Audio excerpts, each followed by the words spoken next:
Do you like all the characters you create in an illustration, or are some more interesting to you than others? You have a sympathetic feeling for all of them, I think. But of course, some are more interesting than others, I think. Um, that's not a question I've ever thought about, I don't think. Yes, I think some are more interesting, but I think the essence of that question, I'm not sure if I've got this right, is that you have to be able to, whether they're nice or not, or interesting or not, you have to be able to identify with them. So that you imagine, in some sense, as you're drawing, that you are them. And that's much more important than whether you're interested in them or like them. So you're not thinking of the children who are going to be reading the books?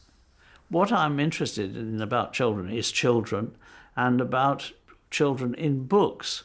But I'm not illustrating children's books because I love children, or because I have children, which I don't, or because anything of that kind. What you have to do while you're illustrating that book is to identify with them for that moment, in the same way that's how I know what they're doing, because I just become them for a moment, in the same way that you become the elderly grandparent, or you become the dog, or whatever the characters are. Do you draw from life? I never draw from life, no. I make it all up. I think I'm fortunate in that respect. I can imagine people. I do a rough drawing first to see how, where the gestures are, what the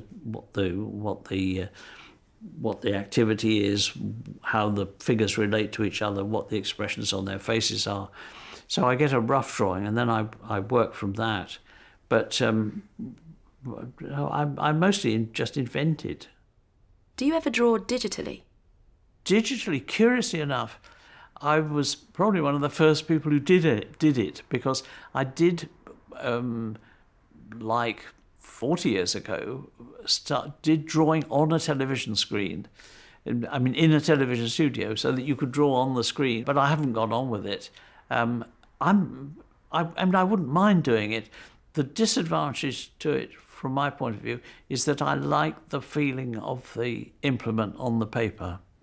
So that you get, if you have a quill or a nib or a reed pen, you get a different kind of scratch.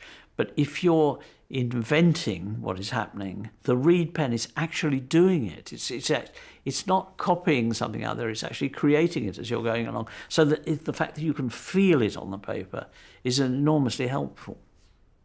Is there an artist or an illustrator that inspired you?